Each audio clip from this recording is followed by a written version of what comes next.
बंगाल देशात हेला पट्टनात रावतो विख्यात गोपीचंद राजा शूरवीरा विलासी बहुत परे मात्र भक्त नाही तुझा राज प्रसादाच्या उदिती राजा दारी श्वेत संध्या वेळा कोणी कटुकी तया मागे जण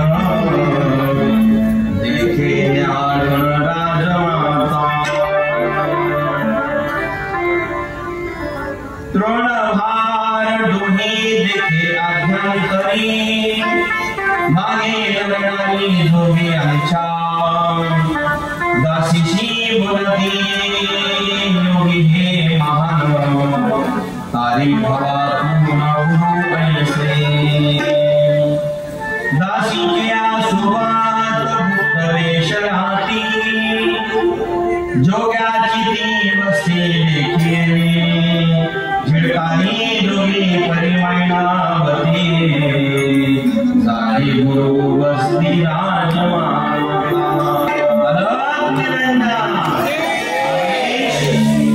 कालपर्यंत आपण इथपर्यंत कथा बघितलेला आहे.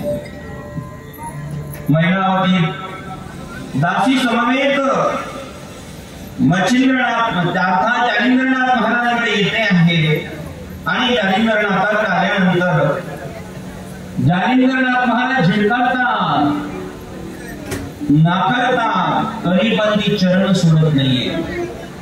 महाराज मला भवातून तारा भवसागरातून वर काढा एवढी विनंती आहे आणि गुरुदेवाची कृपा व्हावी या उद्देशाने माता अत्यंत सद्गती झाली आहे. कालपर्यंत आपण इथपर्यंत कथा बघितला. आज समस्त आयोजक संयोजक धरणगाव आणि गुरुदेव गावा यांच्या आज्ञाने या ठिकाणी ही कथा सुरू आहे. बोलो अनाथ निरंजन आदेश. जालिंद्रनाथ महाराज त्या ठिकाणी पुन्हा पुन्हा बोलतोय तरी ती जात नाहीये. शेवटी रागवल्यानंतर शांत झाले आणि मग कृपा दृष्टीचा हात डोक्यावर ठेवला. सगळीजण राजमाता चिंता करू नका, भवसागरातून तरुण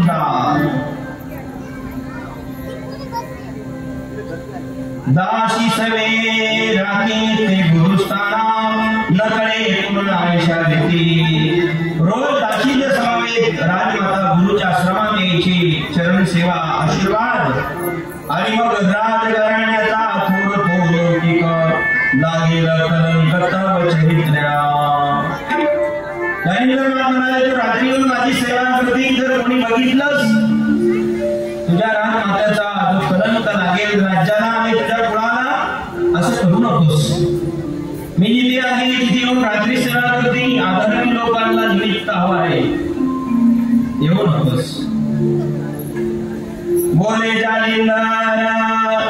मी जोगी फकीर मी काय देणार राज माते कशाला येते माझ्याकडे मी जोगी आहे मी फकीर आहे रोज येते दर्शन सेवा माझ्याकडे येऊ नकोस हे चरित्र ज्यावेळेस मी चिंतनाला घेतो माझ्या गुरुची मला आठवण येते नारायणगिरी बाबाकडे लोक गेले बाबा म्हणायचे आमच्याकडे येऊ नका कोणाकडे येईल आमच्याकडे येऊ नका म्हणायचे ज्यांचं परिपूर्ण जीवन असतं ते व्यवस्थित जीवन जगत असतात ज्ञानेंद्रनाथ झिडकतात तरी पण राजमाता मात्र त्या परीक्षेमध्ये खरी उतरते 84चा फेरा फिरे निरंतर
भौतिक सुख हे नश्वर आहे, नशिवंत आहे हे राजमातेला माहिती आहे.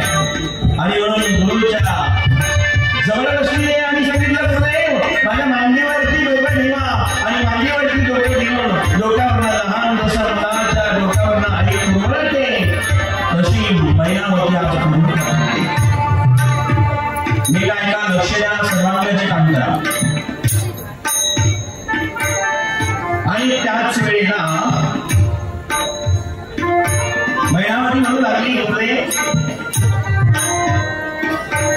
या जगामध्ये खरी परीक्षा देणारा गुरु असतो, मी तुमच्या परीक्षेत पास होणार आहे बरं का नाना. रोज तुझ्या परीक्षा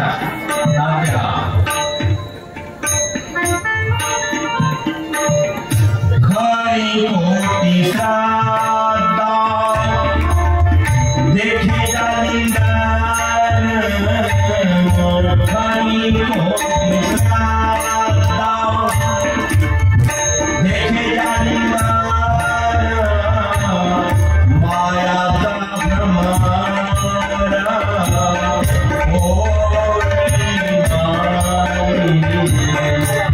जालिंदाराला विचार करू लागले, बोलणं सोडून करणं अवघड आहे.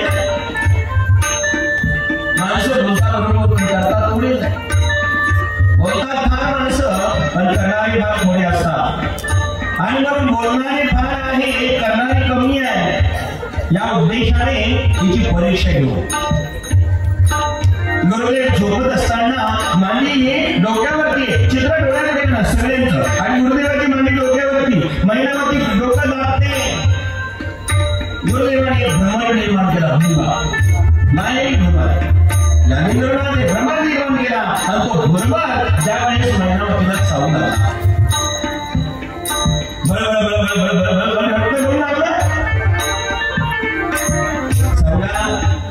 जिला काही काढा टोचलेला नाही, राजमाता आहे, तिला भ्रमर चावतोय, बरोबर व्यक्त करतोय. बरोबर नाही, शरीर एक दिवस झालंय, नश्वर होणार आहे, निश्चित आहे. आणि मुलीची सेवा करू लागली. परिणाम गुरुदेव झोपलेले डोळे बंद आहे पण झोपीत नाही, जागृती अवस्थेत ही सगळी लीला करत आहे.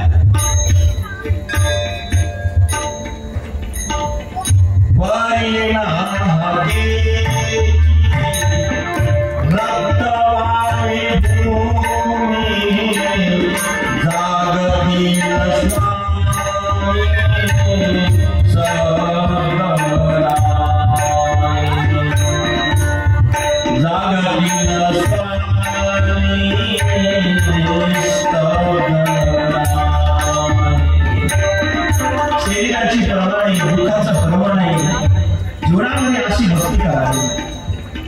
माझे गुरु जागतील म्हणून माझी हवत नाही, बळबळ बळबळ व्यक्त करू लागलं.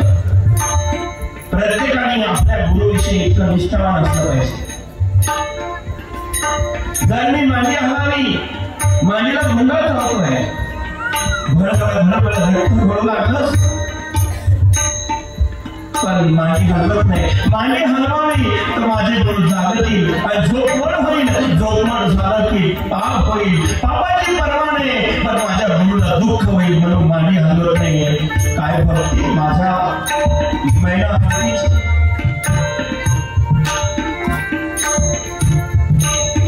निष्ठा श्रद्धा प्रेम भक्ती सर्व एकवटलं की भगवंताची कृपा सहजच होते.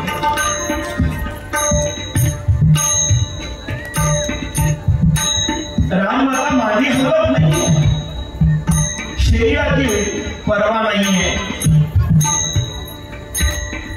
झोपेचे ते सोंग पावले जी भंग, झोपेचे सोंग पावले जी भंग, देखोणी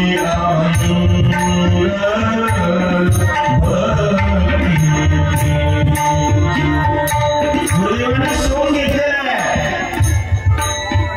अपरंपर भक्ती करणारी आणि भक्ती बघितली परिणाम मध्यरात्रीचा प्रसंग आहे आणि गुरुदेव सरळ बोलून आलेले आहेत. देता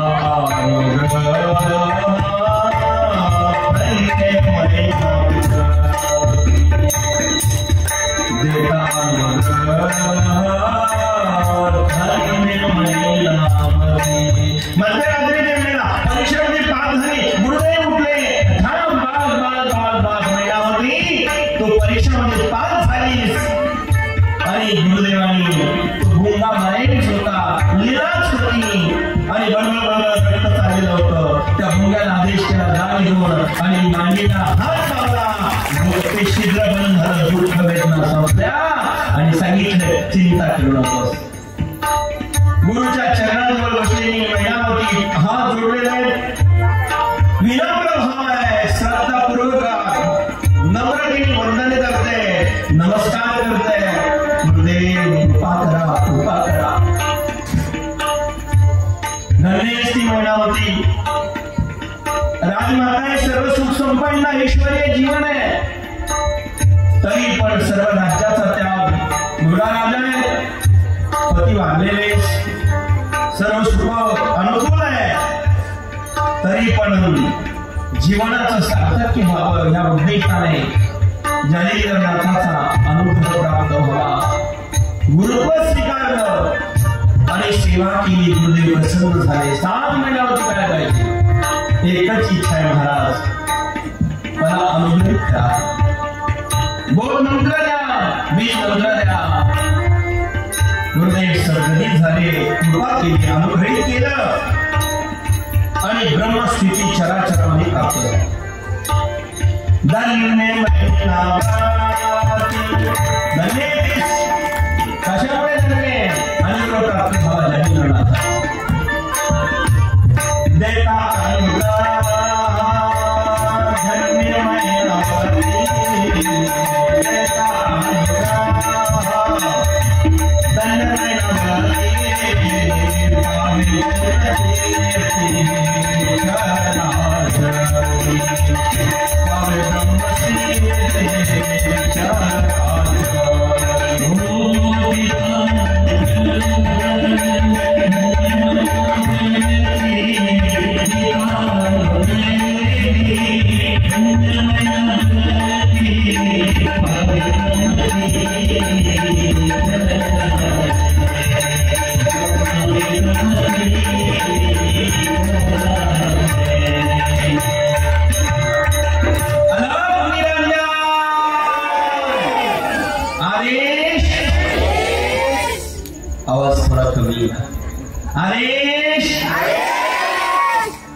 आणि अत्यंत आनंद झाला. तारका त्या मंत्राचा उपिले ते कामी, मंत्र संजीवनी चिरंजीव. चिरंजीव मंत्र दिला, आनंद झाला. काय मंत्राचा बोध केला? पुत्र गोपीचंद कृपाला ब्रह्मा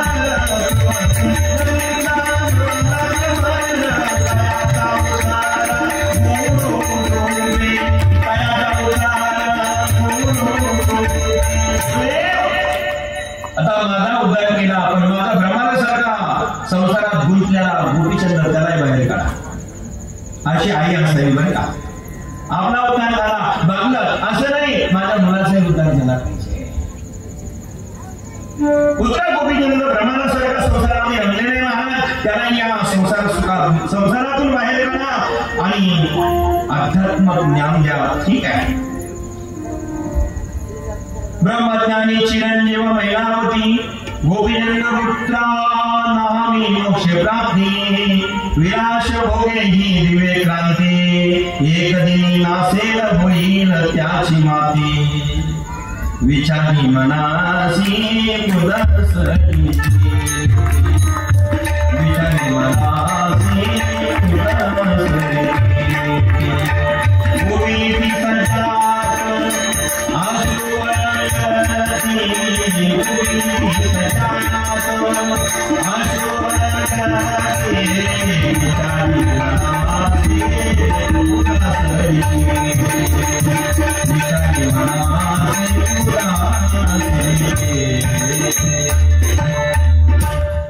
एक दिवस गुरुदेवाने कृपा केल्यानंतर महिलावती रोज अशा प्रकारे जाऊन सेवा करायची. कुठलाही नेम जर केला तर 6 महिने नेम चालला की फलप्राप्ती होती देण्याची.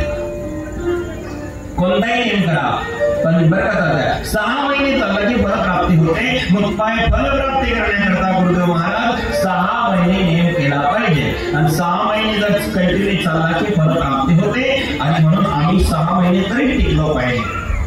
जो टिकतो तो टिकतो, जो टिकत नाही तो भुगतो.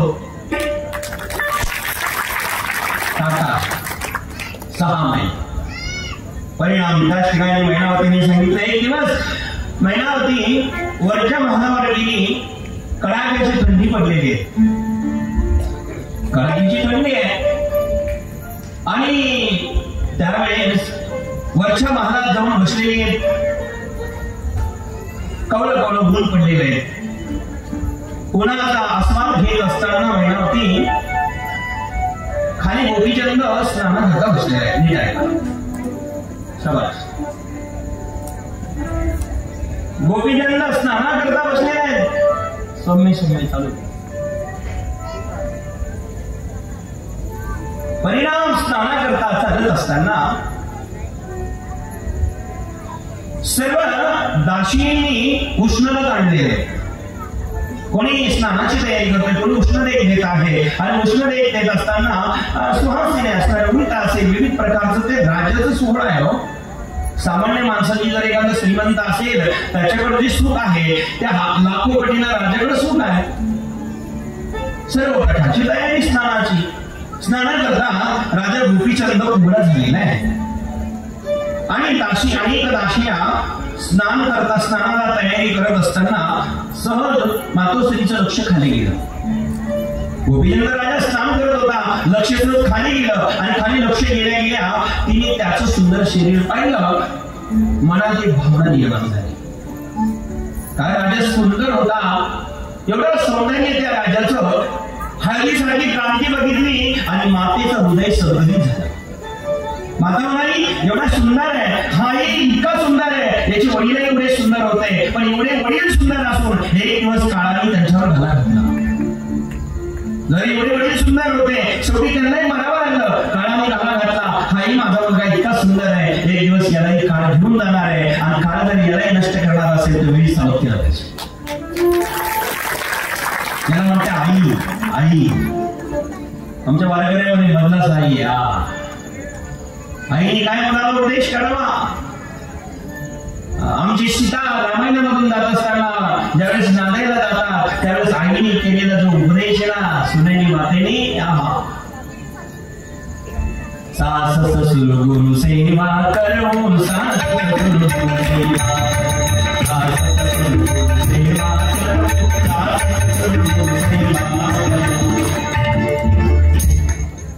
आरती का बाकी 3 दिवस. सास ससुर गुरु सेवा करो. सास आणि सासऱ्यांची गुरूंची सेवा कर. हा उपदेश मुलीला आईने केला पाहिजे लग्न झाल्यानंतर. आणि लग्न झालं की मुलगी कुठली असली त्या कुळातली. पुन्हा आपल्याकडची चिंता नसावी. आणि जी मुलगी रोज मम्मीला फोन करते, पप्पाला फोन करते, ही थोडं तिकडे चालतं ते घर बिघडल्याशिवाय. एकदा लग्न लावून गेलं तिचे जे प्रारब्धात असेल ते होणार आहे. तुम्ही चिंता करू नका. सीतेचं लग्न जनकाने लावून दिलं, दुःख आलं तरी घरी आणली नाही. हा आदर्श घ्या आम्ही लावला. आणि सीताही आली नाही, हाही आदर्श घ्या आमच्या पतिवर्ती नारीचा. कारण पती पत्नी कशा असतात. जिया बिना देव नदी बिना पाणी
रामायणामध्ये सीता रामाला सांगितलं की राम म्हणाले तुला वनवास नाही बरोबरच. धन्यवाद. धारणगावचं सैन्य आलेलं आहे. तुम्हाला नाही धारणगावचं सैन्य आलेलं आहे आणि गुरुदेव महाराजांनी आदेश दिला की महाराज परवानगी द्या. ते गुरुदेव बाबा इकडे जवळ आहे. तुम्ही इकडे बाबा तिथे या. उन्हात जाऊ द्या. आता तुमच्याकडे नादी करू लागते. ते म्हणले तुमच्या डोक्यात टोप घालायचा की टोपी घालतात. धन्यवाद. सुंदर टोप आलेला आहे. सर्वांनी गावकरी आणि पंक्तीवाले आजच्या पुढे ना आजचे अन्न राहते.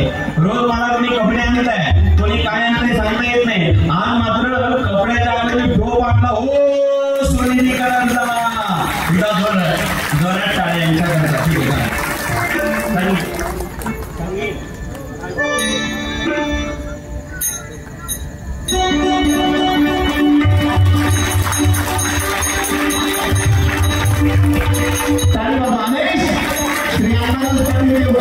शेतकरी सरकारी संघटना गोपाळरावची यांचा सत्कार श्री अनुभव माताजी गोसावी यांचा अनेक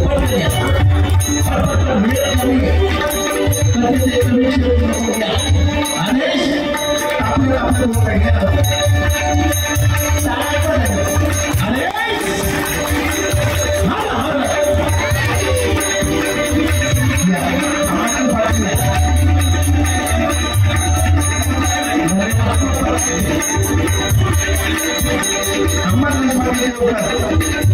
शेतकरी सहकारी संस्था गोपाळराव शर्मा यांच्या सत्कार श्री अनुभव माताजी गोसावी यांच्या हस्ते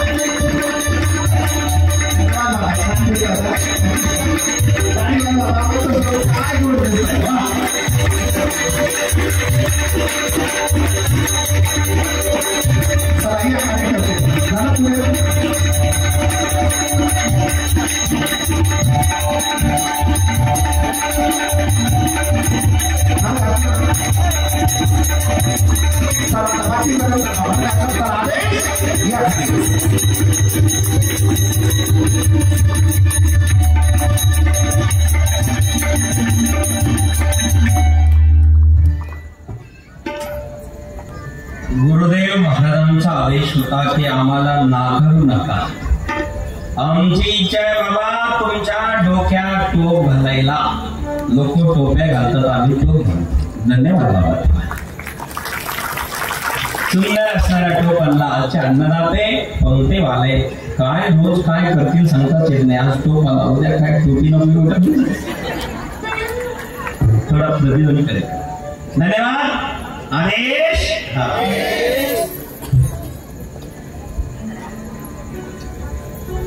जिया बिन देहा नदी बिन पाणी तैसी अनाथ पुरुष बिन नारी. सीता माता म्हणाली मी तुमच्याशिवाय राहू शकत नाही. रामा तुम्ही जर वनवासात असेल तर मी सुद्धा वनवासात. पण पतीला जसं पाणी नसेल नदीला किंमत नाही. जीव नसेल ध्यानाला किंमत नाही.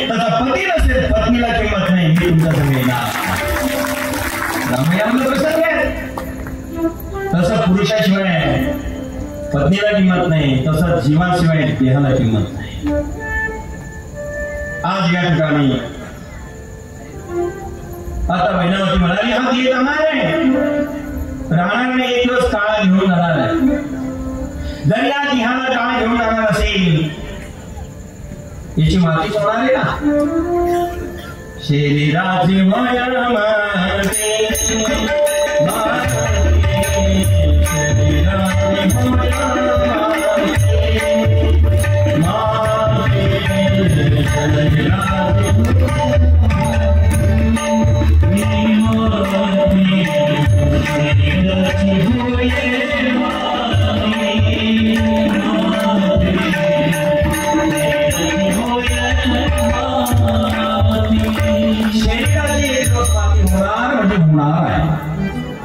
सावधान प्रतीला जायला पाहिजे. विलास भोगे दिवे कांदी हे कधी नासेल होईल त्याची माती. विचारी मनासी उदासी चित्ते भूमिती सज्जाता सृष्टी वळंगते. कागे दुखी माते सांग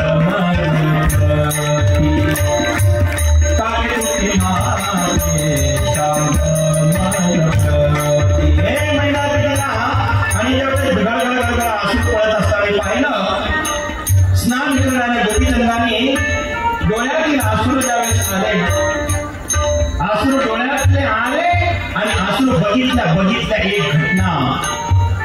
सांग काय झालं सांग, कारण ती जाईल.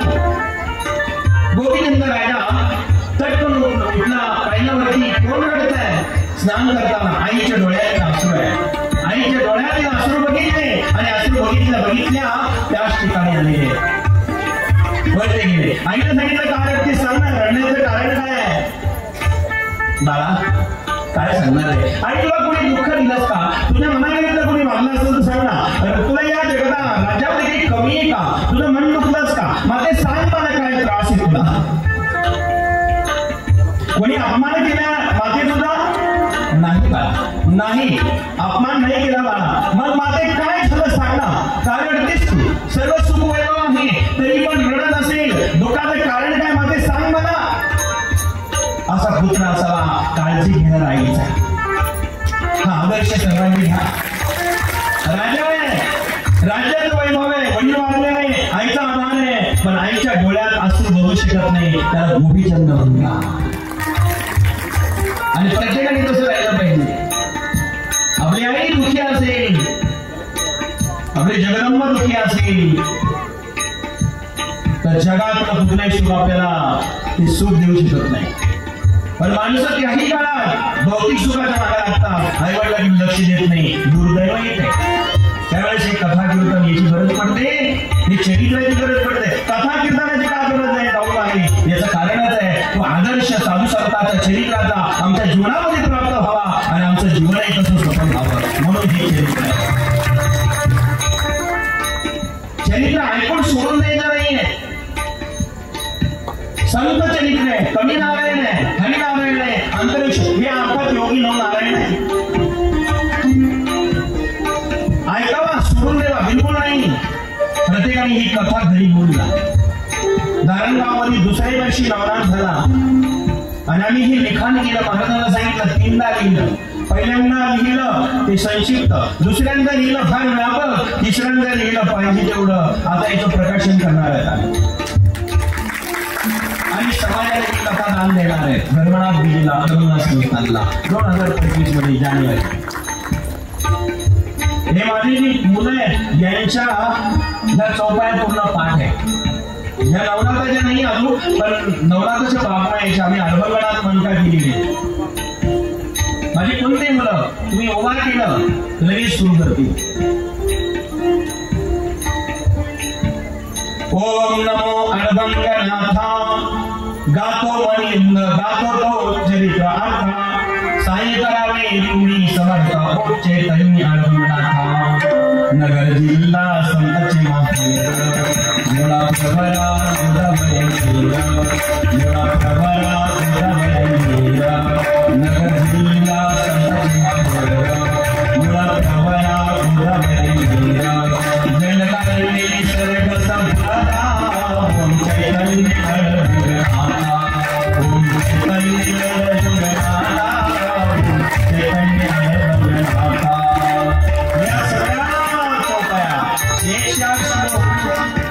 श्लोक माझ्या प्रत्येक विद्यार्थ्याच्या पाठ आहे. हे खाली बसलेले चित्रीकरण करते, यांना उठवा, याला उठवा, की लसळलेला कोणी म्हणते कुठलाही श्लोक. आणि म्हणून आता आमचा नवरात्राच्या वया सुद्धा मला खूप विद्यार्थी टाकतो. आणि हे म्हटल्यानंतर तुम्ही आळंदी पंढरपूरला जा, ते म्हटले आणलंच कुठून, हे तयारच आठवणार संस्थांचं आहे, दुसरं चोरलेलं नाही. नारायण बाबांच्या कडून हे तयार झालेलं आहे, हे दुसरं घेणार. आमचे लेखक आहे 85 वर्षाचे तरुण निळकंठ रावतारकाशे बाबाजी. बरं का साहेब, जर आले मी बोलवतो त्यांना. उद्या तुमच्या भागात व्हिडिओ होते, पूर्णाळे साहेब होते ना इकडं कोपरगावला कधी, त्यांना आणि त्यांना बोलवतो. 85 वर्षाचं वय म्हाताऱ्याचं, तरुण पोराचं. त्यांनी जी कथा लिहिली मी त्यांना तरुण म्हणत असतो, म्हणजे गुरुजय आजही लिखाण चाललंय. म्हणून निरंजन आई काय चिंता आहे सांग तुला. कागे दुखी माते सागमद प्रती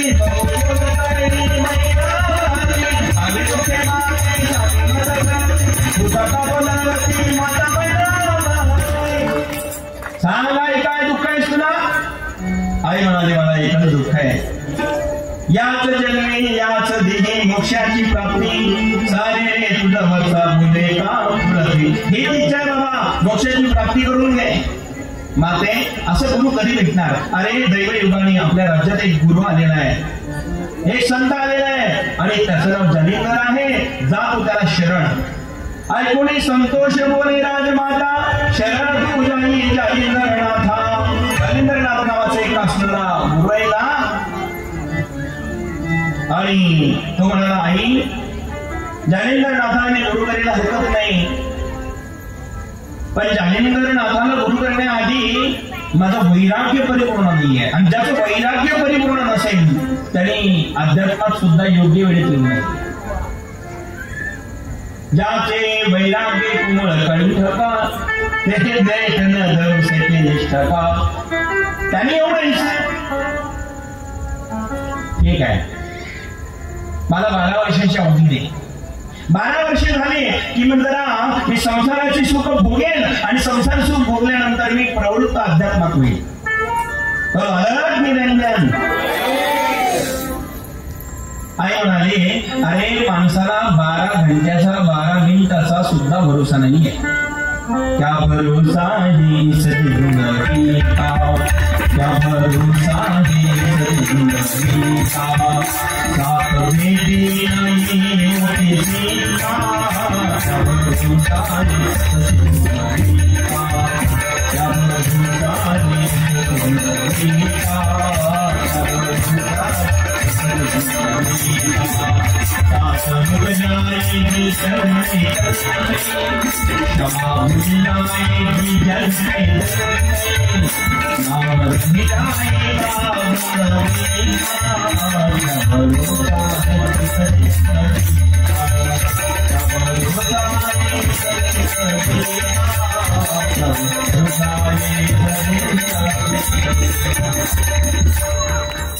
आई म्हणाली 12 मिनिटाचा भरोसा नाही. आणि म्हणून आमचे वारकरी संत सांगतात क्षण भंगुर नाही भर बसा सावध थोडा महिना काही ना कलेमाचा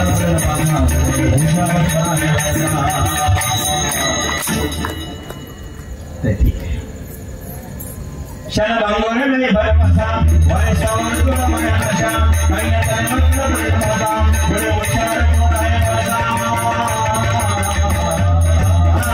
राम राम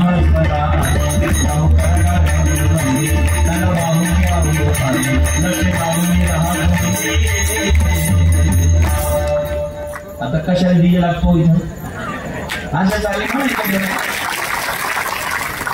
महाराज ते त्या लोकांना सहमत नाही. काही लोक म्हणतात पिक्चरचे आमचे तरुण मुलं चाली म्हणतात गाणे, म्हणजे पिक्चरच्या म्हणजे काय म्हणतात त्याला, पिक्चरच्या चालीचे गाणे म्हणजे गाणे जे आहे त्याच्या चाली वारकरी म्हणतात. मी त्याच्याशी सहमत नाही. याचं कारण असं आहे, पिक्चर सिनेमा सृष्टी आत्ता आली, आमचे राग रागिणी अनादी काळातले पिक्चरवाले आमचे राग जोडले आणि त्याच्यात ते शब्द बसवले. आमच्या रागात पिक्चरवाले म्हणतात, आम्ही पिक्चरवाले नाही. त्यांना ठेवा लक्षात घ्या, पिक्चर आधी आपले राग रागिणी आधी. तुम्ही ऐकावं सगळे. सोनवणे साहेब धन्यवाद. कल्पना करा, राग रागिणी आत्ता आली की नाही? तुम्ही होई म्हणत नाही, नाही म्हणत नाही. तुम्हाला कोणी जमून केलंय का? आजचा दिवस किती बाबा मी विसरून गेलो, तुम्ही विसरले. चला मग संस्थानला मुलं मला झाले सगळं आता दात देऊन टाकले संन्यास. आम्हाला एक करून दात महाराज मिळेल. धन्यवाद. ऐका वेळेत बरं का अक्षयला जेवणवाले दाऊसवाले आमचे कोपरगाव दाऊस काय सगळ्याच आहे, सरपंच साहेब सगळेच धन्यवाद. आदेश कधी जावं लागेल सांगता येत नाही. 12 सेकंदाचा भरोसा नाही. कबीरजी फार सुंदर सांगतात, क्या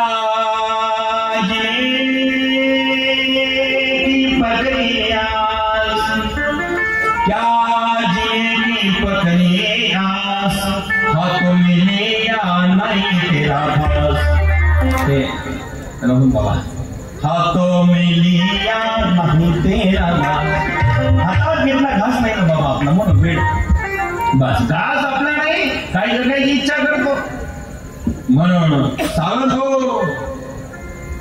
आणि मग आईला ते सहमती दर्शवली आणि सहमती दर्शवल्यानंतर आई ठीक आहे मी जालिंदरनाथाला गुरु करून घेईल, स्नानाकरता निघून गेला. पण त्यावेळेस त्याची जी लुहांती नावाची राणी आहे तिला हे सगळं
ज्यांचं आगमन झालेले ते आमचे परम आदरणीय परमस्नेही सांगवी संस्थेचे मठाधिपती, वेद विद्या न्याय वेदांताचार्य आचार्य महामंडलेश्वर श्री श्री 1008 श्री संत स्वामी देवानंदगिरी महाराज यांचं आगमन आपल्या तेजवर झालेले साऱ्यांना बाबा करतात. धन्यवाद. त्यांच्या बरोबर आमचे स्नेही आलेले गंगाराम महाराज, गंगाराम महाराज घुमरे, बद्रीनाथ महाराजांचे चुलते भाऊ चुलते, अनेक वेळेस स्वामीजींच्या आश्रमामध्ये जाण्याचं योग प्राप्त झालेला आहे आणि कीर्तनही मठात मागे झालेले आहे. बघा बाबा इतके विद्वान आहे आणि मी इतका साधा आहे. हो बाबा वेदांताचार्य आहेत, आचार्य आहेत, अरे मी पहिली सुद्धा 6 महिने नाही गेलो बाबा. फक्त गुरु नारायणगिरी बाबांची कृपा आहे आणि त्याच्यामुळे तुमच्यासारखे मोठे मोठे थोर संत जीवापाड प्रेम करतात ही नारायणगिरी बाबांची कृपा आहे. बरं का बाबा आले. धन्यवाद. परिणाम त्याच ठिकाणी थांबला नाही ना. बस हरी हरी राम हरे. एक संकीर्तन करूया. मला प्रतिभूतीचा आवाज थोडा वाढला. हरे राम. सर्वजण ताली वाजवून प्रेमाने म्हणा. राधे गोविंद जय जय राधे गोविंद. नटवरना गंगा जय जय राधे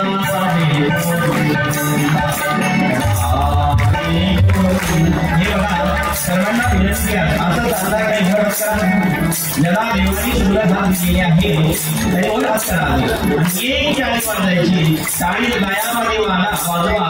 घोड्याच्या टाकीसारखी होता लयामध्ये सर्वांनी. आणि राधे गोविंदा जय जय राधे गोविंदा. नटवरना गंगा जय जय राधे गोविंदा. सर्व म्हणा. लांब आसावाले कामा म्हणा.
राधे गोविंदा जय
राधे गोविंदा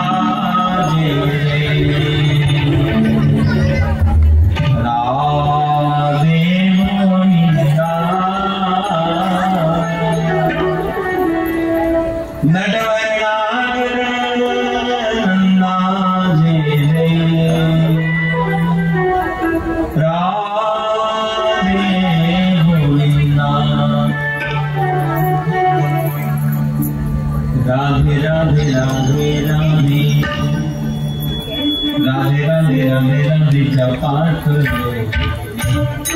जय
परमार्थातील मस्ती संसारातल्या माणूस तस्तीत असतात, साधू संत मस्तीत असतात.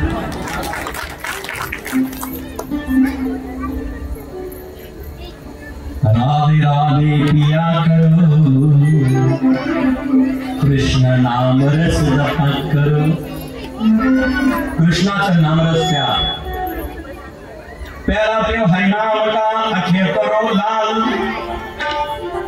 आखे लाल करो म्हणजे हरिनाम का प्याला पिओ. नाही तर लोक बरेच पितात, ती येतात पिऊन येतात, आमचे संतही पितात, पण हरिनाम राधे राधे जपा करो, कृष्ण नामरस पिया करो.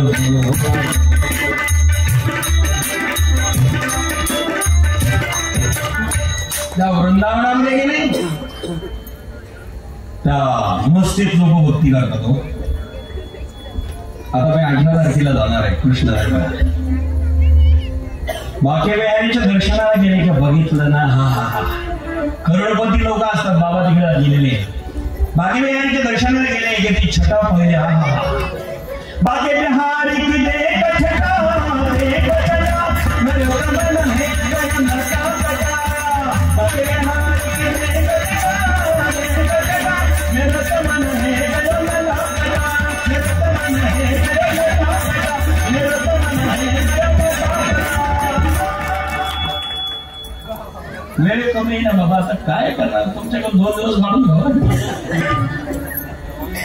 बाके बिहारी की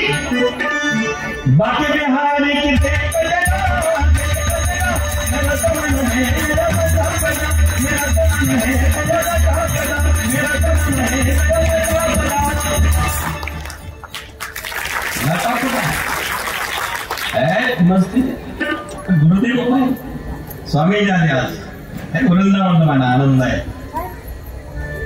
एक आठवलं म्हणून सांगू का, आता वृंदावनाचं आठवलं, काय करणार आहे, नवनाथ काही पुढे जाईल ना बाबा, आता करावं तरी काय, स्वामी आले सांगू ना. आता रामायण भागवत नवनाथ सगळेच एकत्र झाले. आता हा भागवताचा विषय आहे, पण सांगतोच बाबा, पटकन सांगतो 1-1.5 मिनिटामध्ये. आता ऐकायचं ना, जाऊच करतोय, कारण तुम्ही जास्त संख्येने येतात. ते रोज बघा ना, हार एवढा आहे, त्या हारापुढे मला हार म्हणावं लागतं बाबा, रोज येतो. हो एक दिवस जाऊसला पण जावं लागणार आहे. जेव्हा पाळ प्रेम करतात, वर्षातून कीर्तने असतं बाबा, आपली चर्चा झाली तिथं, काय वर्णन करावं. धन्यवाद तुम्हाला सर्वांना, एवढंच बोले. स्वामीजी आले, धन्यवाद. त्या वृंदावनामध्ये महाराज एक विषय आला म्हणून सांगतो. आपल्या महाराष्ट्रातला मुंबईचे एक शेठजी गेला. आता महाराष्ट्रातल्या लोकांना फार चिकित्सक बुद्धीची सवय असते. महाराष्ट्रातला एक शेठजी गेला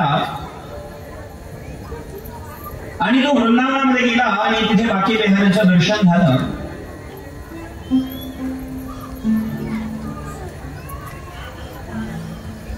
बाकी बिहारीचं दर्शन त्या मंदिरामध्ये झालं आणि तो प्रसाद घेण्याकरता गेला.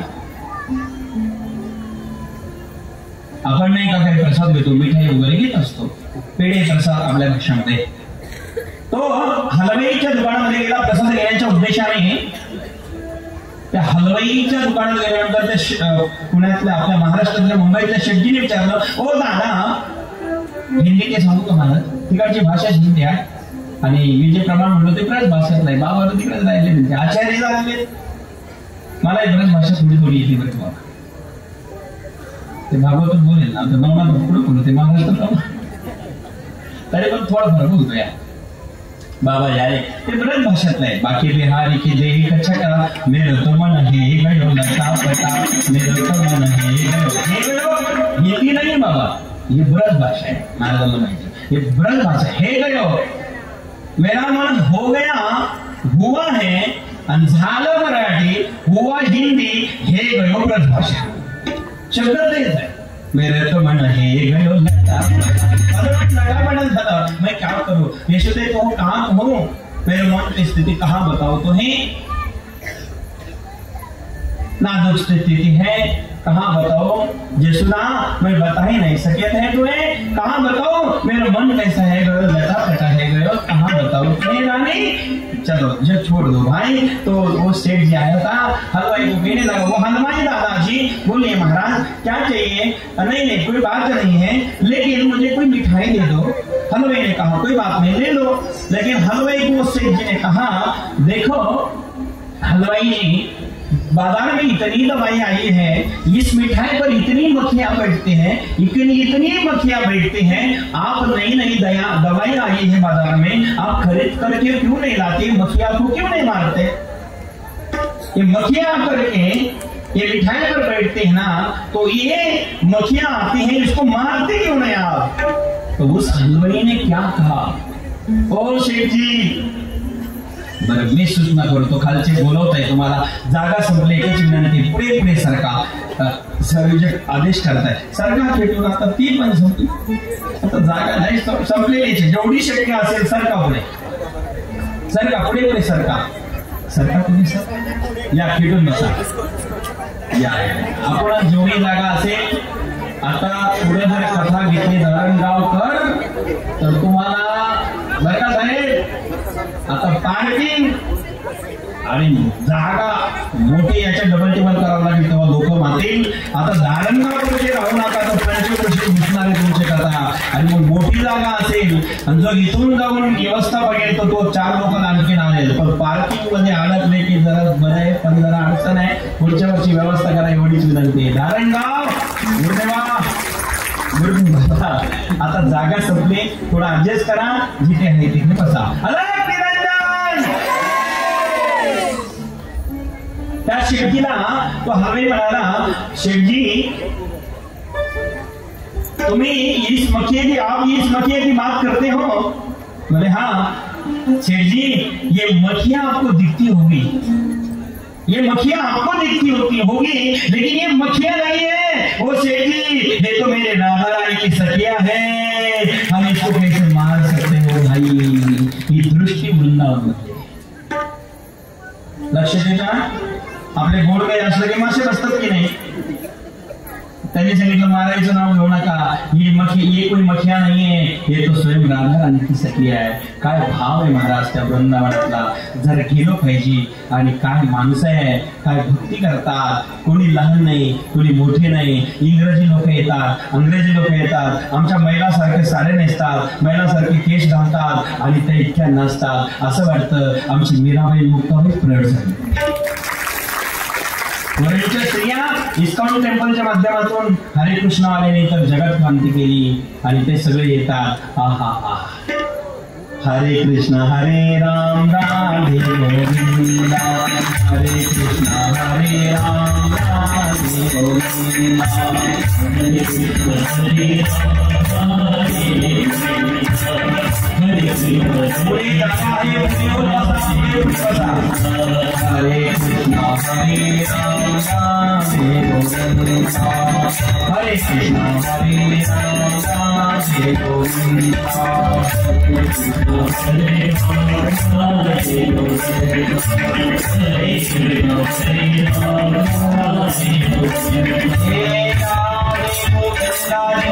हे राधे गोविंदा जय श्याम गोविंदा, हरे गोविंदा जय श्याम गोविंदा, हरे गोविंदा जय श्याम गोविंदा, हरे गोविंदा जय श्याम गोविंदा, हरे राम राधे गोविंदा, हरे कृष्ण हरे राम राधे गोविंदा, हरे राम राधे गोविंदा, हरे कृष्ण हरे राम राधे गोविंदा,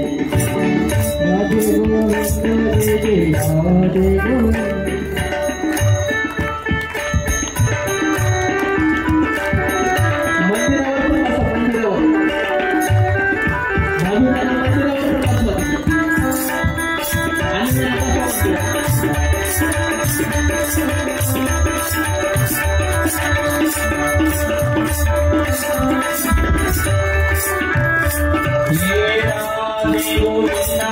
जय श्याम गोविंदा, हरे गोविंदा जय श्याम गोविंदा, हरे गोविंदा जय श्याम गोविंदा, हरे गोविंदा जय श्याम गोविंदा, हरे कृष्ण हरे राम राधे गोविंदा, हरे कृष्ण हरे राम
अत्यंत सुंदर अशी पवित्र भक्ती वृंदावनामध्ये करतात. हरे कृष्ण राम राधे गोविंद राधे गोविंद श्याम गोविंद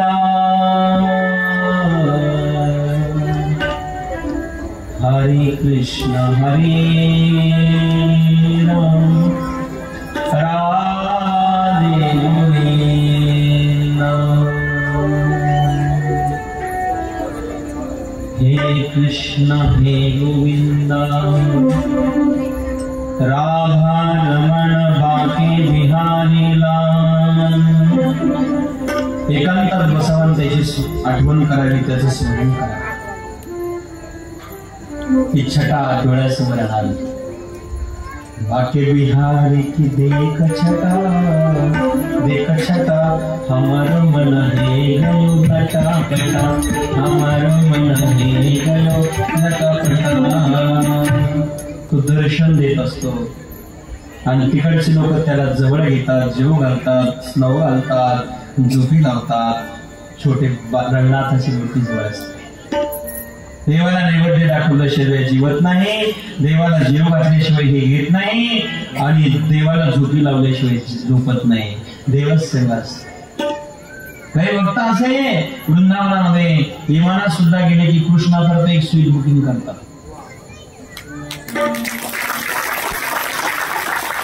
त्यांच्या सीटावरती गोपाल कृष्णाला विराजमान करतात. एका सीटाला तिकीट कोणाचं? देवाचं.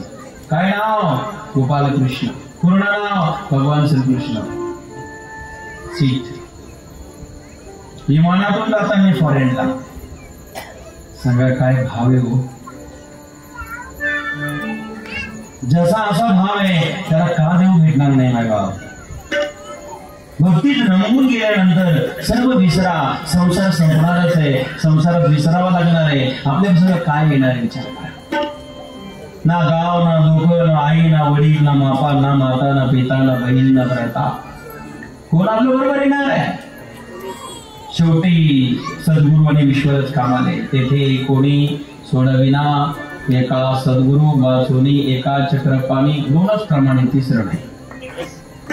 एक तर गुरु, एक तर भगवंत, एक तर भगवान असेल, नाही तर सद्गुरू असेल, दुसरं कोणी सोडू शकत. प्रपंचातली वार्ता, प्रपंचातलं नित्य सुख साधून भगवंताची भक्ती करा. आज महिनावती राजाला उपदेश केला, भरोसा नाही, सावध हो. आणि मग दुमावंती राणीने हे कारस्थान ऐकलं. तिने आपल्या कटामध्ये 7 सोबतीला सामील करून घेतलेले आहे. तिने विचार केला, जर कदाचित राजा जर जोगी झाला तर आमच्याची राज्य व्यवस्था वेगळी.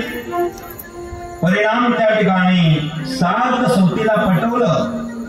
आता बघणे कोण कोणाला कधी काय पटली सांगताच येत नाही. स्वभाव फार डेंजर असतो. 7 सवती आपल्या गडामध्ये सामील केल्या, आपल्या मताशी एकमत करून घेतल्या.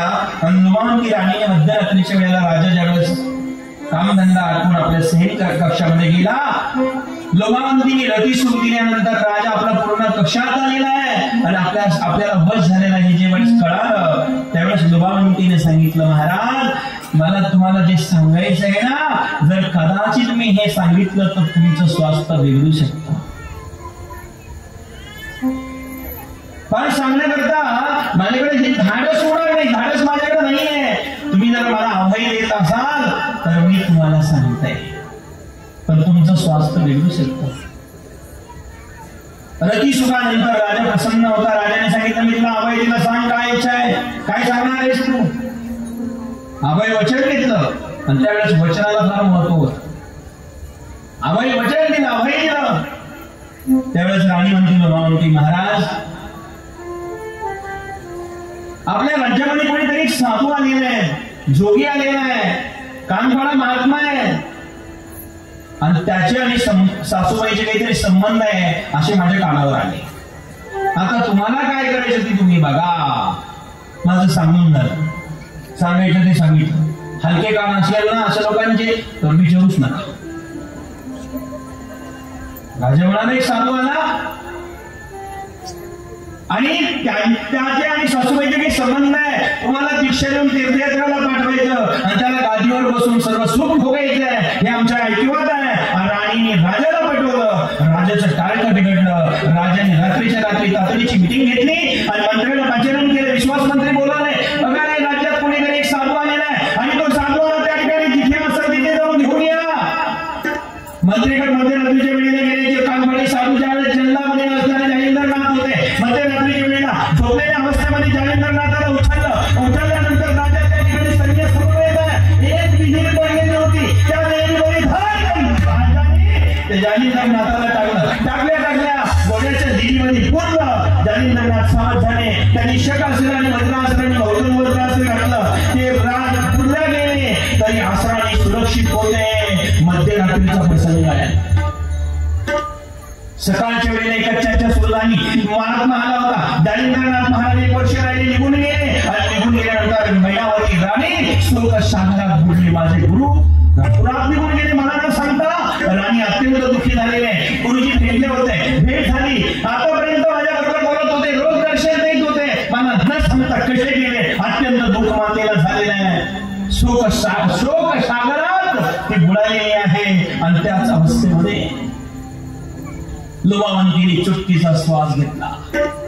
बस माझं दुःख नष्ट झालं. पण ध्यानात ठेवा माता प्रियांनो, एक दुःख नष्ट करायचा प्रयत्न तुम्ही करत असाल, खूप भावनेने करत असाल, व्यर्थ भावनेने करत असाल, कोणावर आरोप घेत असाल, कोणावर छेड भावनेने तुम्ही म्हणजे कारस्थान करत असेल, भगवान परमात्मा कधी माफ करत नसतो. ते दुःख संपत नसतं. त्या 1000 पटीने वाढण्याशिवाय राहत नसतं. याचा परिणाम एक दिवस भोगावाच लागतो. राणीला वाटलं आता मी सुखी झाले, अमर झाले, राजमातेवर आण घेतला, मी आता सुखी झाले, मला सुख प्राप्त झालं. ते सुख नव्हतं, दुःखाला सुरुवात होती. हे ध्यानात ठेवा.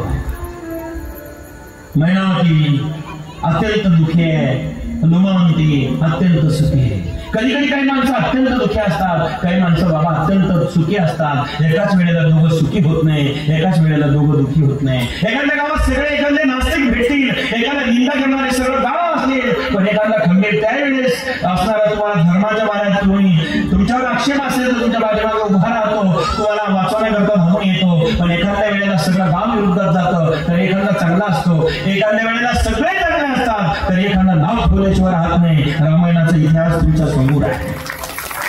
रामायणामध्ये 3 गावाची नाव आलेली आहेत. एक मिथिला, अयोध्या, लंका. लंकेमध्ये सगळेच दुर्जन होते, पण तिथे सुद्धा एक सज्जन निघाला विभीषण. लंका सब दुर्जन का गांव है लेकिन सज्जनों से खाली नहीं. अयोध्या सब सज्जनों का गांव है लेकिन दुर्जनों से खाली नहीं. एक ही गांव ऐसा है वह सब सज्जन ही सज्जन रहते, उसका नाम मिथिला है. लक्षात घ्या, मिथिलेमध्ये सर्व सज्जन होते, अयोध्यामध्ये सर्व सज्जन होते, पण तिथेही एक सीतेच्या चरित्रावर आक्षेप घेणारा निघालाच. म्हणून मायबापांनो एका वेळेला आणि हिला वाटलं आता माझं झालं, मी राजमातेवर आण घेतला आणि ही सुखी झाली. सुखी नव्हते, दुःखाला प्रारंभ झालेला असतो. ज्यावेळेस माणसं या भावनेत राहतात कळत नाही, एक दिवस त्याचा विस्फोट होत असतो. लोक काय म्हणतील इकडे कधीच बघू नका, आपल्याला काय करायचं ते कधीच चुकू नका, तुम्हाला दगड आपटल्या भीती राहणार नाही. त्याने परिणाम राजमाता दुखी आहे. जालिंदरनाथ महाराज कुबीरपूरला गेले.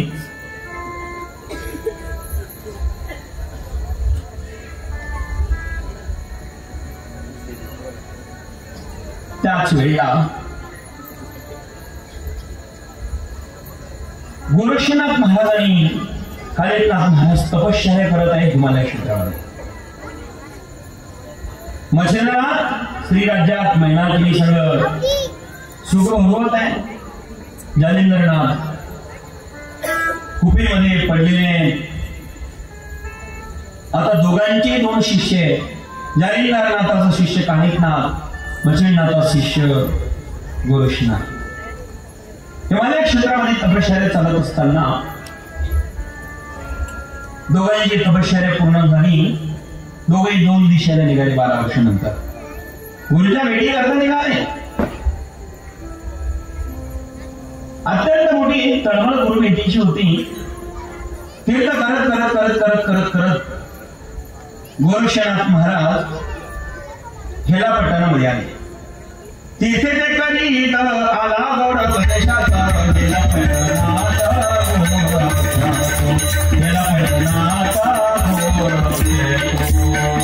त्या ठिकाणी तीर्थ करत करत हिला पट्टणात मध्ये आला. देखील का कोणी श्री मच्छिंद्रमुनी तो दिनवचनी कुशीलो का. माझे गुरुदेव या ठिकाणी आले का.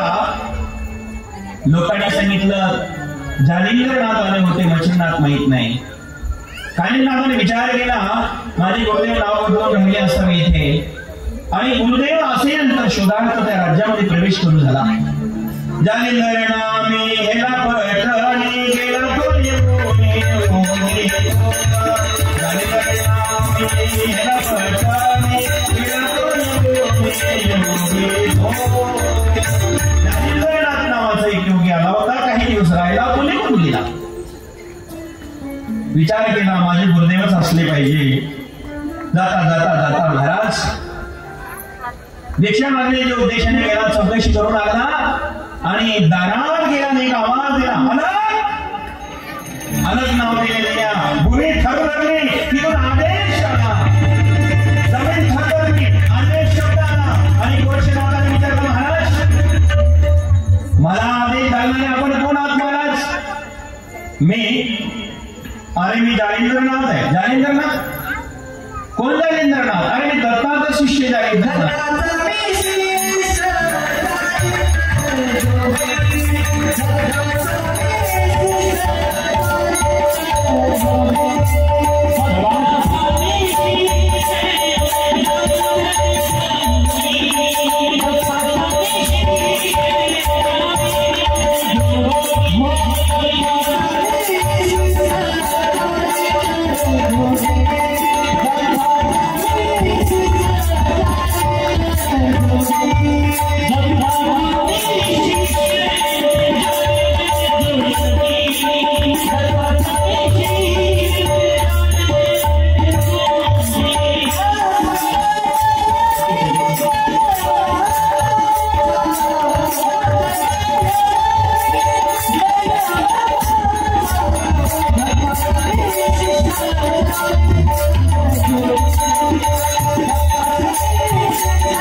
प्रेम से बोलो ना, आदेश।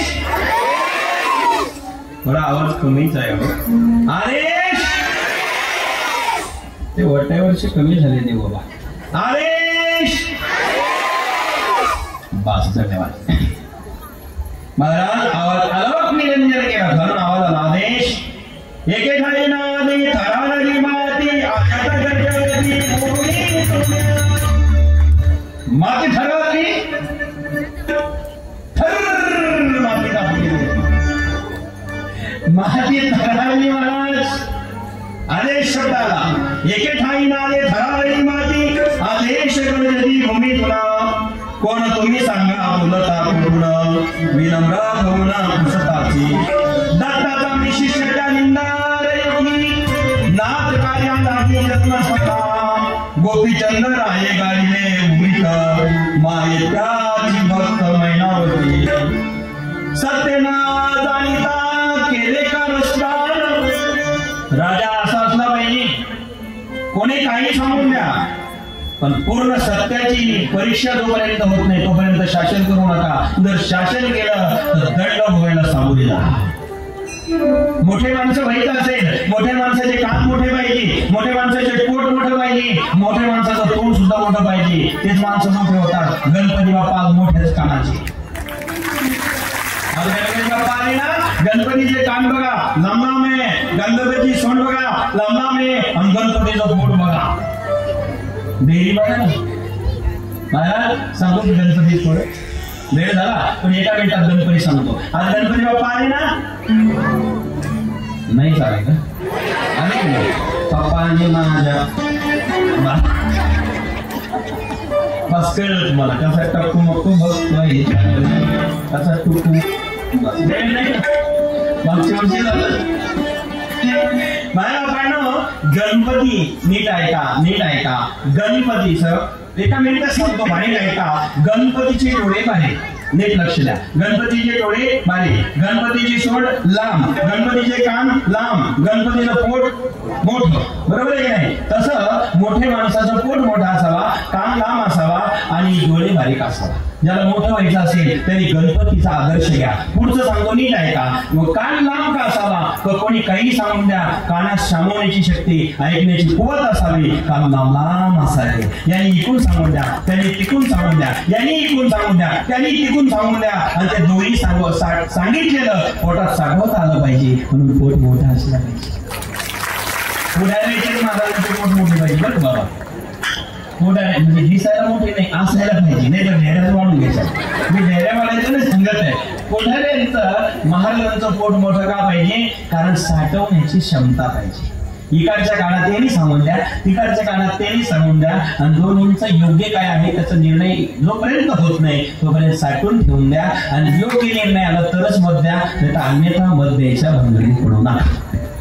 म्हणजे मतदान नाही म्हणत का मी, मत द्यायच्या भानगडीत पडू नका। आता डोळे का बारीक, कान कळले तुम्हाला, कळले नाही का? कान कळले, पोट कळलं, आता डोळे सांगतो। गणपती मला नाही सांगायचं, तर स्वतंत्र विषय आहे, जेव्हा गणेश पुराण करू तेव्हा। आता आहे का बरं, गणपती महाराज, गणपती हा विषय असा आहे, गणपतीचं वाहन आहे सर्वात छोट उंदीर। सांगा एवढ्या मोठ्या डेरीचा बाबा त्याला एवढं पिटकुलं उंदीर शोधतं का? दुसरे वाहन नव्हते घेता आले का? घेता आले असते, पण गणपती ही बुद्धीची देवता आहे, आणि बुद्धीची देवता गणपती असल्यामुळे, गणपती देवता बुद्धीची असल्यामुळे परिणाम असा आहे, आज गणेश चतुर्थी आहे ना, गणेश चतुर्थी आज गणेश विराजमान झालेले, म्हणून गणेशाचं 1 मिनिटात 1.5 मिनिटात सांगतोय। गणेशाचे डोळे बारीक आहे, गणपतीचं वाहन छोटा आहे, हे दोन सांगतो, माझा पुढचा विषय घेतो। कल्पना करा, त्याच ठिकाणी उंदरालाच का वाहन केलं? त्याचं कारण असं आहे, गणपती ही बुद्धीची देवता आहे, बुद्धी देणारा देव म्हणजे गणेश आहे की नाही? बुद्धी देणारा देव गणेश आहे, गणेश बुद्धी देणारा देव असल्यामुळे जरा बरं का साहेब, बुद्धी देणारा देव गणेश असल्यामुळे परिणाम असा होतो आहे, सगळं भरलं बरं, गणेश असणारा बुद्धी देणारा असल्यामुळे एकच परिणाम आहे, मायबापांना बुद्धी पाहिजे आणि बुद्धीचं वाहन आहे चाणक्य पाहिजे. बरोबर आहे की देवराजी चाणक्य पाहिजे, ते चतुर पाहिजे, ते चंचल पाहिजे, ते आळशी नसलं पाहिजे. उंदरासारखा प्रयत्नवादी प्राणी नाही. नसल पटेल तर आमच्या माता भगिनी कपड्याच्या घड्यावर घड्या ठेवत होत्या, पण उंदीर दादाचं जर मनात आलं तर एकूण घुसायचं तिकडं निघायचं. एक सुद्धा कपडा नीट ठेवत नव्हता. आणि जाऊ द्या, दुसरं कारण उंदराचे दात तीक्ष्ण आहे, सूक्ष्म आणि तीक्ष्ण आहे. उंदराचे दात फार तीक्ष्ण आहे, काही असू द्या, ती कोरल्याशिवाय तोडल्याशिवाय कुरताड्याशिवाय राहत नाही. आणि कल्पना करा ते प्रयत्न. उंदीर झोपल्याला धारणगाव मध्ये कधी दिसलं गाव तुम्ही ऐकले? उंदीर 8 दिवस झोपलेला होता धारणगाव मध्ये. अशी कधी एखादी पेपरला बातमी आली का? उंदीर झोपत नाही, तो झोपलेला दिसत नाही, तो सदैव दक्ष असतो, चतुर आहे. आणि म्हणून बुद्धीची देवता त्याचं वाहन सुद्धा ते झोपता कामा नाही, ते कंटिन्यू सावध असलं पाहिजे.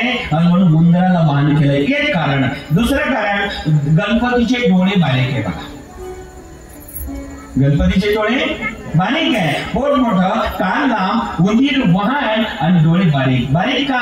भगवंताचे डोळे बारीक असावे याचा अर्थ दृष्टी सूक्ष्म असावी.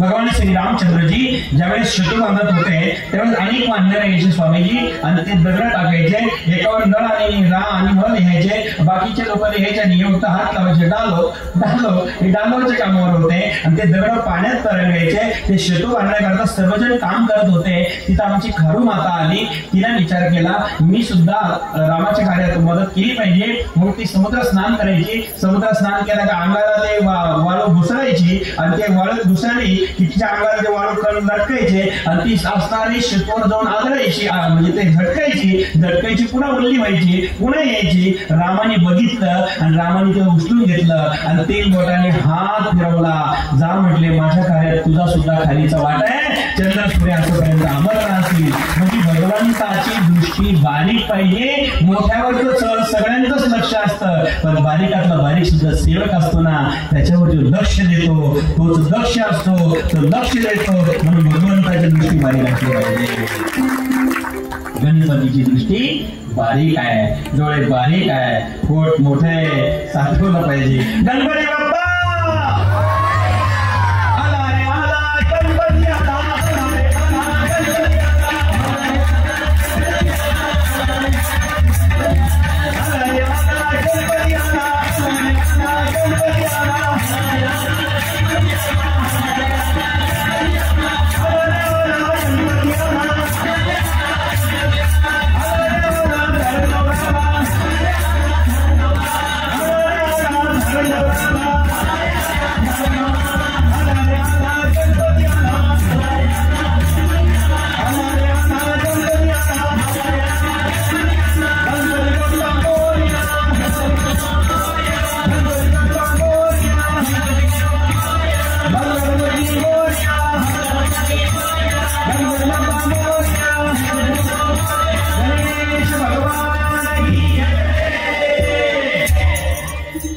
गजानन आ जाओ,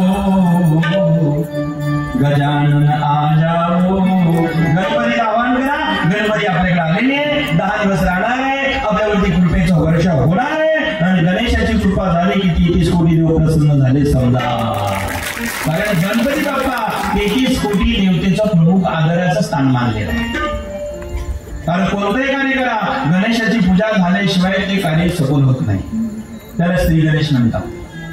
ज्ञानोबारांनी ज्ञानेश्वरी लिहायला घेतली. ओम नमो जिगाद्या वेद प्रतिपाद्या जय जय सुसर्वेद्या आत्मरूपा देवा तुझी गणेश सकलमती प्रकाश मने निवृत्ती दासू अवधान यजोनी. तो गणेश आत्मरूपाने प्रकट झाला. आणि म्हणून गणपती बाप्पा आज विराजमान झाले. गणेशाच्या चरणी कोटी कोटी दंडवत करूया. आणि गणेश बाप्पा आल्यामुळं आजचं वातावरण पूर्ण राज्यात देशात पवित्र झालेलं आहे. हे 10 दिवस भक्तीचे महाराज, भक्ती करा, गणेशाची आरती करा, तो तुमचे सगळे दुःख नष्ट करेल आणि सुख प्राप्त करून देईल. सुख करता दुःख हरता वाटता सर्वांनी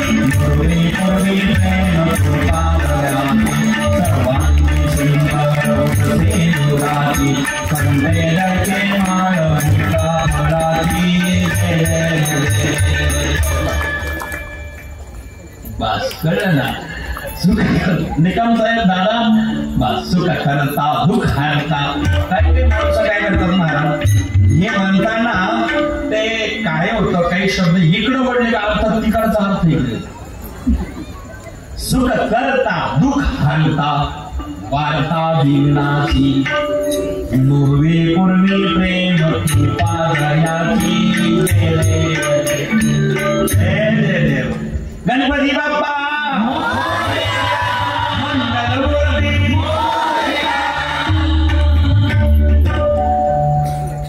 गणपती बाप्पा आमदार साहेब आलेले आहे आपल्याला भेट देण्याकरता एकदा काळे साहेबांकरता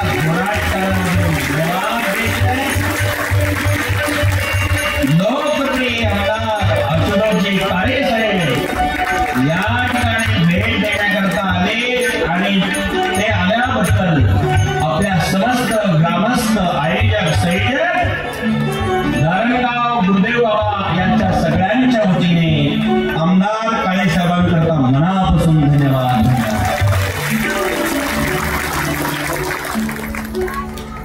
अलख निरंजन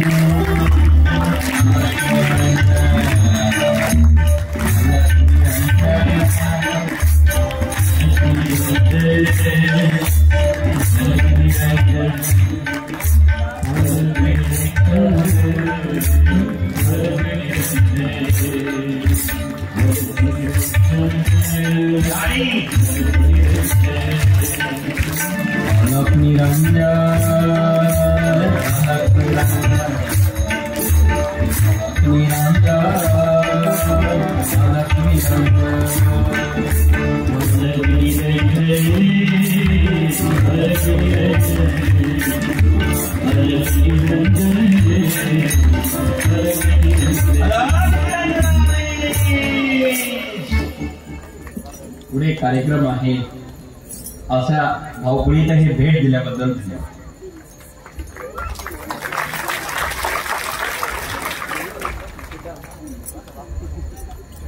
आदेश बरं घ्या पूजन करताय आमदार साहेब साहेबा करता धन्यवाद.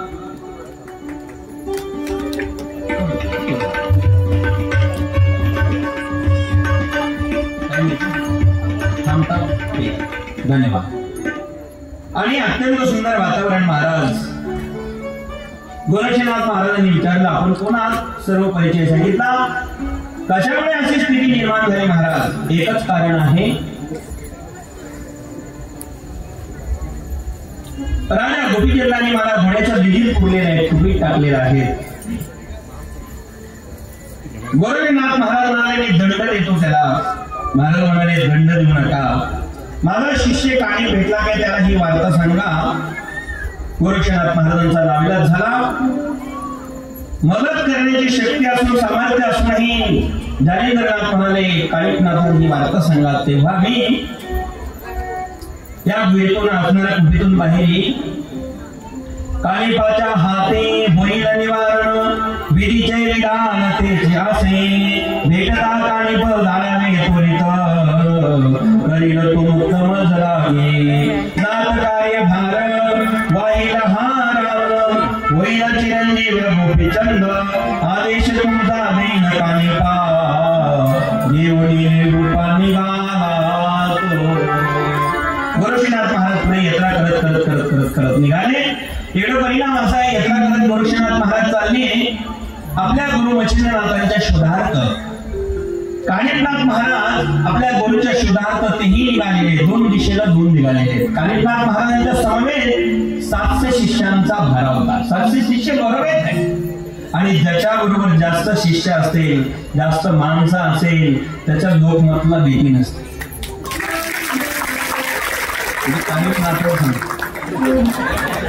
ज्याच्या बरोबर बस कळलं तीर निशाने ते लग्न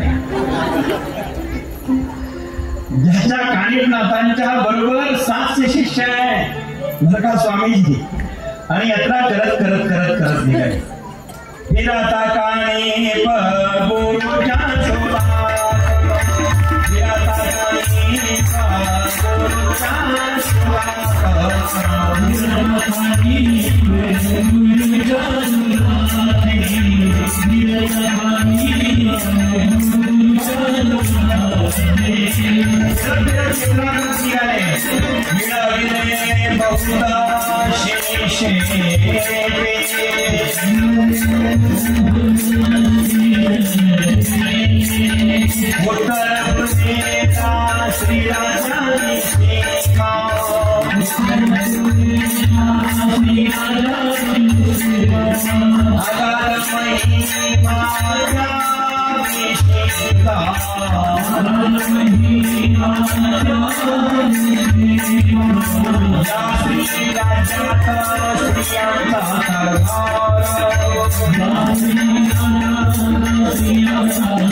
आमदार साहेब श्री राज्याच्या सीमेवरती कानिफनाथ महाराज आले आणि कानिफनाथ महाराजांनी बघितलं श्री राज्याची सीमा आहे पण या राज्यात माझे गुरुदेव सापडता का बघितलं पाहिजे.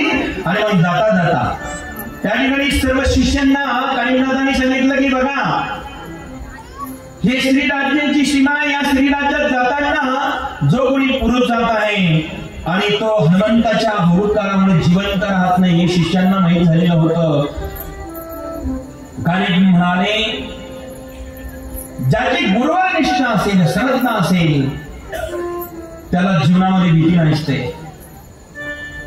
जे माझ्यावर निष्ठा ठेवणार श्रद्धा ठेवणार ज्यांची इच्छा असेल ते श्री राज्यात या आणि ज्यांची इच्छा नसेल ते इथून परत जा. काही काही माणसं सगळं निघतात पण अर्ध्या रस्त्यात धोका नाही. परीक्षा घेतली पाहिजे. कानिफनाथ म्हणाले परीक्षा घ्यायची आणि तिन्ही बाजूच्या सीमा घुमरे महाराज भस्म घेतला भरून टाकलेले आहे. तिन्ही ग्राम सीमा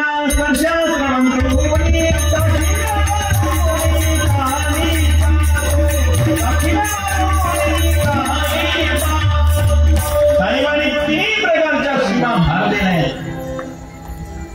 स्पर्शास्त्र त्या ठिकाणी टाकून ठेवलेले आहेत. आणि बाकीचे शिष्य म्हणाले 700 शिष्य होते ते म्हणाले जर आम्ही इथे गेलो श्री राज्यात जर गेलो हनुमंताच्या भूतकाळाने मृत्यू आला तर काय जन्म सार्थक्य होणार आहे का. कुठं नाचता गुरुच्या नादीचा म्हणजे नाही. 700तून 7च राहिले 700 पळाले 7च राहिले. बरेच माणसं निघाले असते पण कधी पळतात. गुरुदेव म्हणले सावध झालं पाहिजे. सीमा भरलेल्या होत्या 700 पळालेले आणि पळता पळता सीमा भरलेले स्पर्शास्त्राने ते भूमीला चिटकले. पाय चिटकले म्हणून निघेना त्यांनी हात टेकले हातही चिटकले आणि मात्र 7 त्यातले राहिले होते. कानिफनाथ म्हणले जा आणि आता यांच्या पाठीवर एक एक दगड ठेवून या. माझ्या सगळं निघाले माझ्या बरोबर निघाले माझ्यावर अविश्वास दाखवता त्यांना दंड द्या. कानिफनाथांनी 7 शिष्यांना सांगितलं यांच्या पाठीवर दगड ठेवा. स्पर्शास्त्राने दगड चिटकले. पहिल्यांदाच गुरुदेव बाबा वाकलेले आहे पाय चिटकलेले आहे दगड गंगाधर बाबा हात चिटकलेले आहे दगड पाठीवर झाला. ते दुःख असह्य झाले. सगळे म्हणाले महाराज क्षमा करा चुकी झाली आमचा विश्वास नव्हता निष्ठा नव्हती त्यामुळे आता क्षमा करा. कानिफनाथांनी दया केली आणि पुन्हा विभक्त असराने सर्वांना मुक्त केलं आणि मग त्याच ठिकाणी सर्वजण मुक्त झाले आणि म्हटले चला आता श्री राज्यामध्ये. आणि मग सर्वजण श्री राज्यात जात असताना कानिफनाथ महाराजांनी त्या ठिकाणी सीमा मात्र प्रार्थना करून स्पर्शास्त्राने बांधून ठेवलेले आहे. सीमेवरती स्पर्शास्त्र टाकलेले आहेत आणि त्याच ठिकाणी मायबापांना पुढे जात असताना हे श्री राज्यामध्ये जातात. हनुमंतराया भूतकाळ करण्याकरता आले आणि त्या स्पर्शामध्ये तेही चिकटलेले काढण्याचा प्रयत्न केला तुटेना.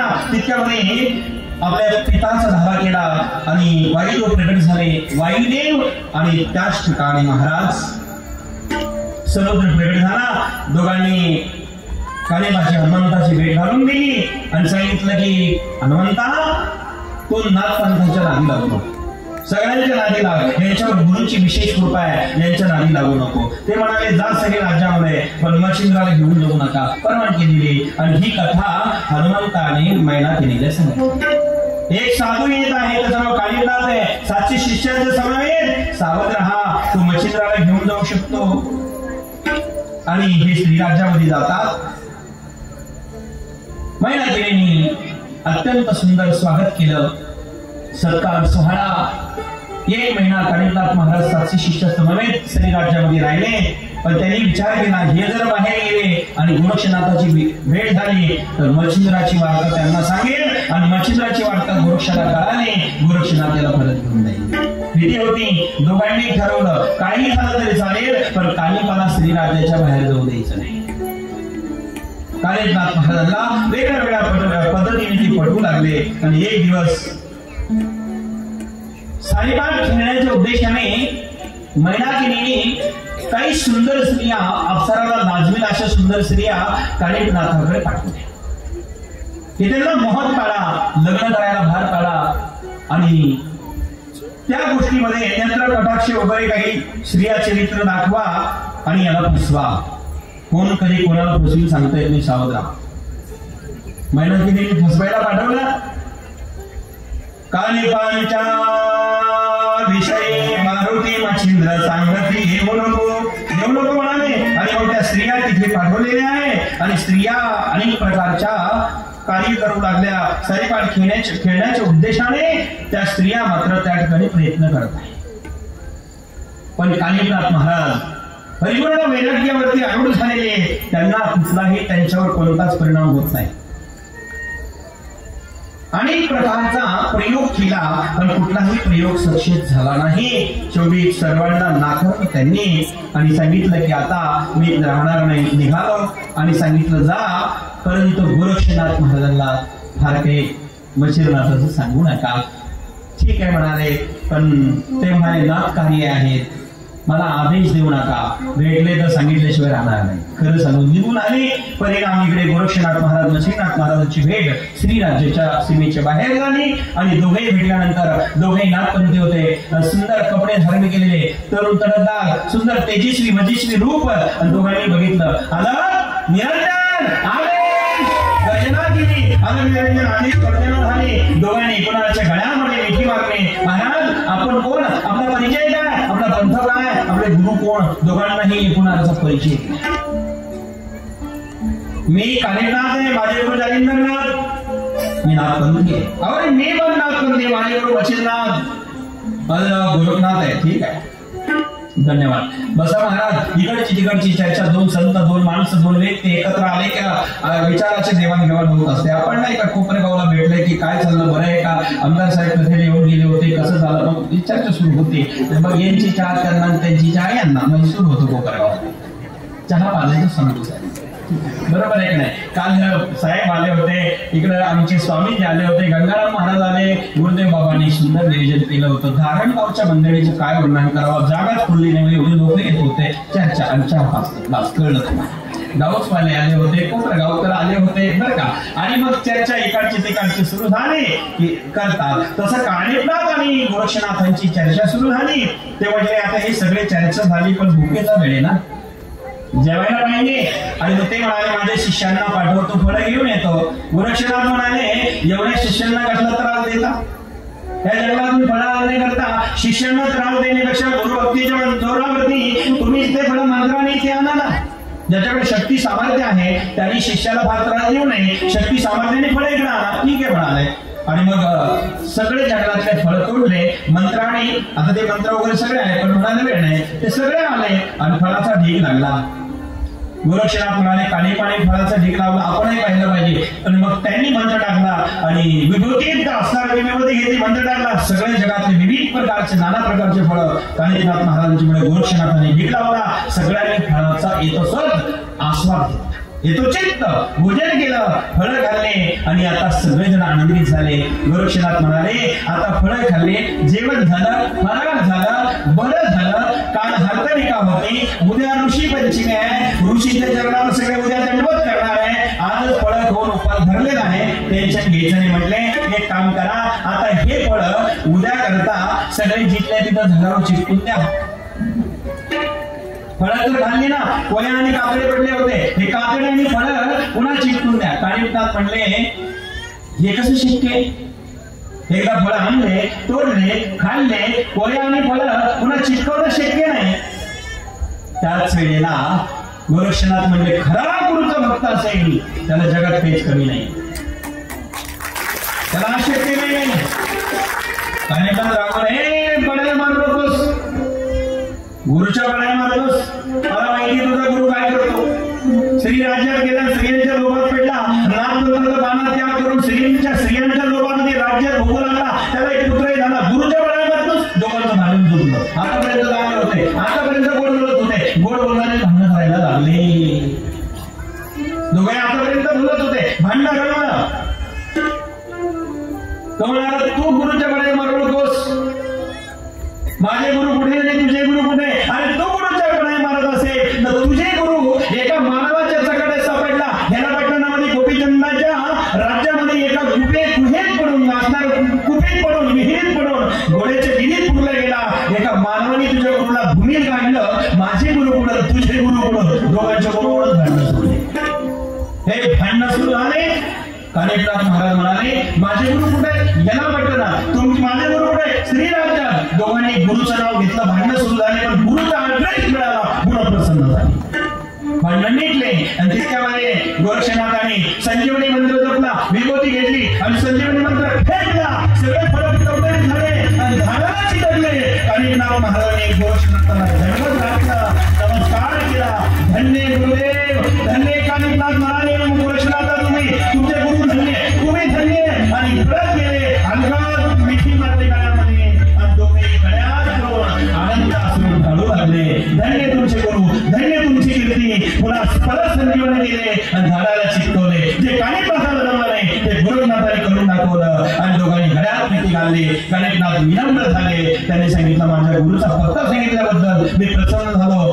गोरक्षनाथ म्हणाले मी सुद्धा प्रसन्न झालो, माझ्या गुरुचा पत्ता तुम्ही सांगितला. दोघांचे सख्य झाले, हातात हात घेतला आणि मग मात्र त्यांनी सांगितलं चिंता करू नका.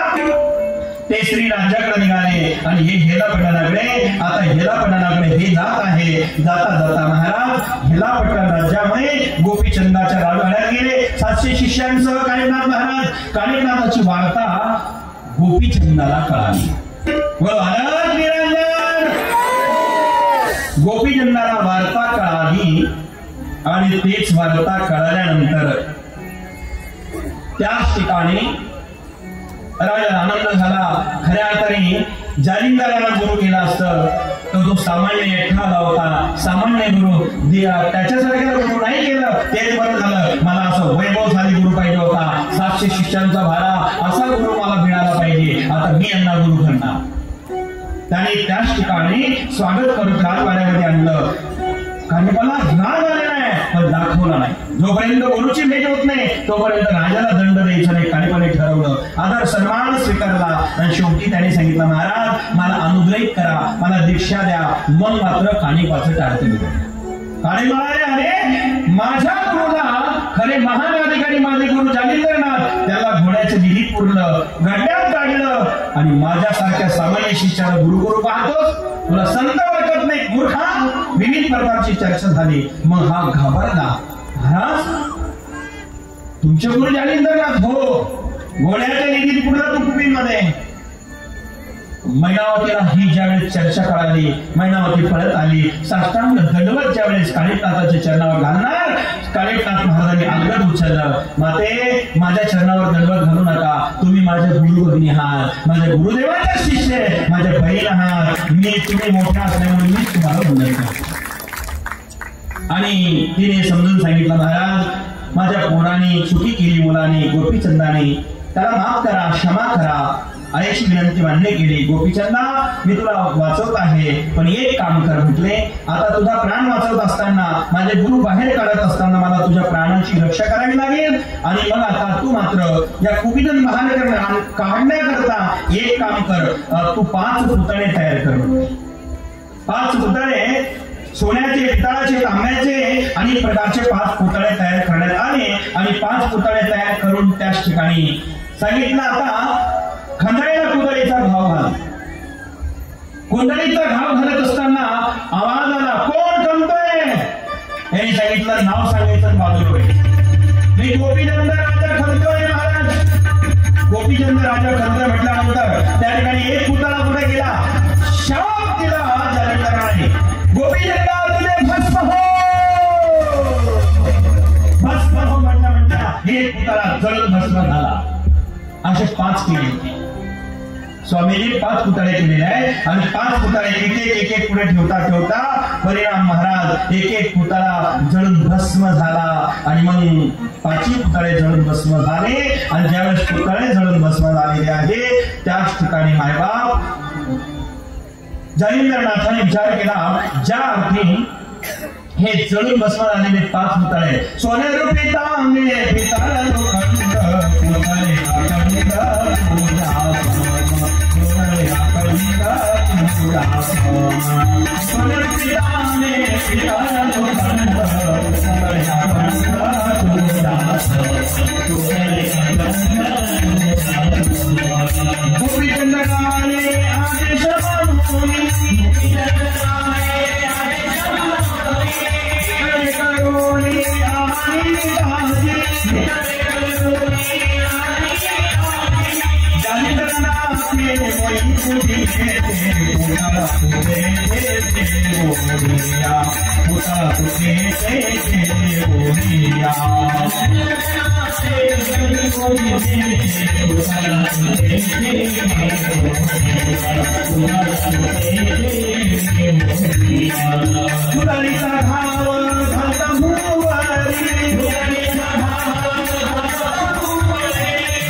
एकामागे एक पुतळे जळू लागले.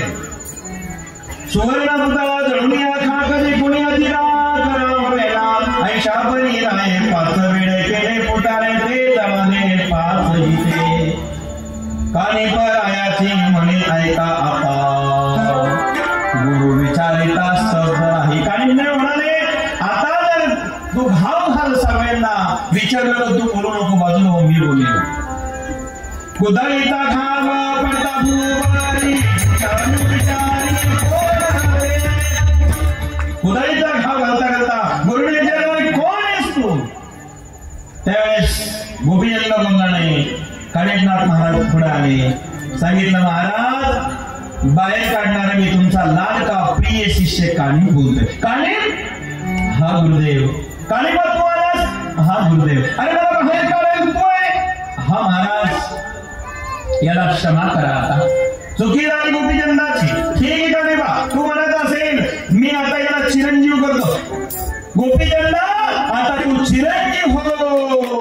याला संत म्हणतात. ज्यांनी त्रास दिला ज्यांनी मारण्याचा प्रयत्न केला त्याला चिरंजीव करणारे आमचे नाथपंथी जालिंदरनाथ आणि सहकार्य करणारे कानिपनाथ आहे. बोलो कानिपनाथ महाराज की जय. जालिंदरनाथ महाराज की.